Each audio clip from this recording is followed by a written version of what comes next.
Matthew 26:17. Now on the first day of unleavened bread, the disciples came to Jesus. It is first inquired, why does the day which preceded the sacrificing of the lamb receive the name of the day of unleavened bread? For the law did not forbid the use of leaven till the lamb was eaten, Exodus 12:18, but this difficulty may be speedily removed, for the phrase refers to the following day, as is sufficiently evident from Mark and Luke. Since, therefore, the day of killing and eating the Passover was at hand, the disciples ask Christ where he wishes them to eat the Passover. But hence arises a more difficult question. How did Christ observe that ceremony on the day before the whole nation celebrated the public Passover? For John plainly affirms that the day on which Christ was crucified was, among the Jews, the preparation, not of the Sabbath, but of the Passover, John 19:14, and that they did not enter into the hall of judgment, lest they should be defiled, because next day they were to eat the Passover, John 18:28. I am aware that there are some who resort to evasions, which do not, however, give them any relief, for no sophistry can set aside the fact, that, on the day they crucified Christ, they did not keep the feast, when it would not have been lawful to have any public executions, and that they had, at that the a solemn preparation, so that they ate the Passover after that Christ had been buried. It comes now to be inquired, why did Christ anticipate? For it must not be supposed that, in this ceremony, he took any liberty which was at variance with the prescriptions of the law. As to the notion entertained by some, that the Jews, through their eagerness to put Christ to death, delayed the Passover, it is ably refuted by Bucer, and, indeed, falls to the ground by its own absurdity. I have no doubt, therefore, that Christ observed the day appointed by the law, and that the Jews followed a custom which had been long in use. First, it is beyond a doubt that Christ was put to death on the day before the Sabbath, for he was hastily buried before sunset in a sepulchre which was at hand, John 19:42, because it was necessary to abstain from work after the commencement of the evening. Now it is universally admitted that, by an ancient custom, when the Passover and other festivals happened on Friday, they were delayed till the following day, because the people would have reckoned it hard to abstain from work on 2 successive days. The Jews maintain that this law was laid down immediately after the return of the people from the Babylonish captivity, and that it was done by a revelation from heaven, that they may not be thought to have made any change, of their own accord, in the commandments of God. Now if it was the custom, at that time, to join 2 festivals in one, as the Jews themselves admit, and as their ancient writings prove, it is a highly probable conjecture that Christ, who celebrated the Passover on the day before the Sabbath, observed the day prescribed by the law, for we know how careful he was not to depart from a single iota of the law.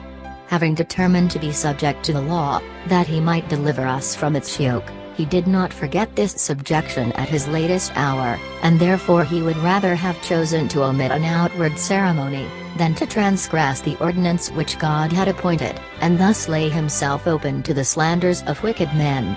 Even the Jews themselves unquestionably will not deny that, whenever the Sabbath immediately followed the Passover, it was on one day, instead of both, that they abstained from work, and that this was enjoined by the rabbins.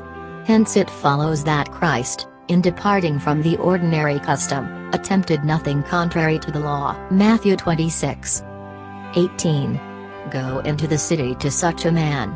Matthew specifies a certain man, the other 2 evangelists relate that the disciples were sent as to an unknown individual, because a sign was given to them of a man carrying a pitcher of water.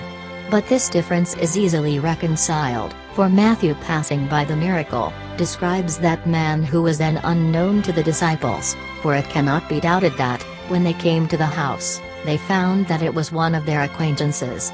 Christ enjoins him authoritatively to make ready a lodging for himself and his disciples, calling him Master, and the man immediately complies. But though he might have expressly pointed out the man by name, he chose rather to direct his disciples to him by a miracle, that, when they shortly afterwards saw him reduced to a state of weakness, their faith might remain firm, being supported by this evidence.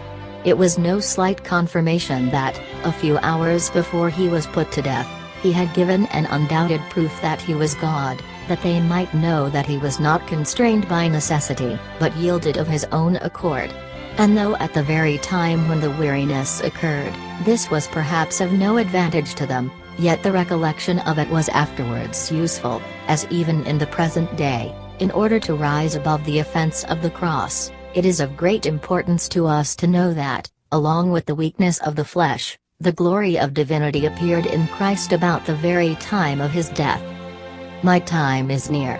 Though he celebrated the Passover correctly according to the injunction of the law, yet he appears to assign this reason for the express purpose of avoiding the blame of self-will.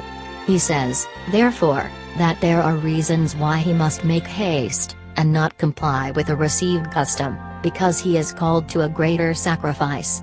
And yet, as we have said, he introduces no change in the ceremony, but repeats once and again, that the time of his death is near, in order to inform them that he hastens cheerfully to do what the Father had appointed.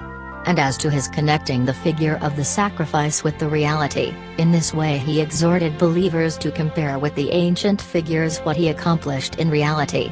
This comparison is highly fitted to illustrate the power and efficacy of his death, for the Passover was enjoined on the Jews, not merely to remind them of an ancient deliverance, but also that they might expect future and more excellent deliverance from Christ.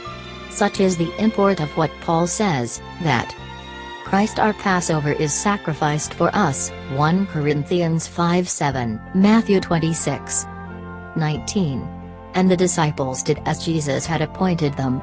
The readiness with which the disciples comply ought to be observed as a proof of their holy submission, for a doubt might naturally arise, when in search of an unknown man, whether they would obtain from the master of the house what they asked by their master's command, while they were aware that everywhere he was not only despised but even hated. Yet they make no anxious inquiry about the result, but peaceably obey the injunction.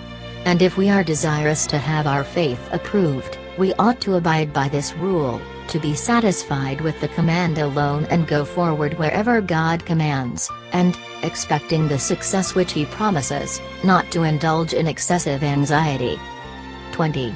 When the evening was come, he sat down at table. Not to eat the Passover, which they were bound to do standing, as travelers, when they are in haste, are wont to take food hastily, with shoes on their feet, and a staff in their hand, Exodus 12:11. But I consider the meaning to be, that after having observed the solemn rite, he sat down at table to supper. Accordingly, the evangelists say, when the evening was come, for, at the commencement of the evening, they killed the lamb, and ate the flesh of it roasted.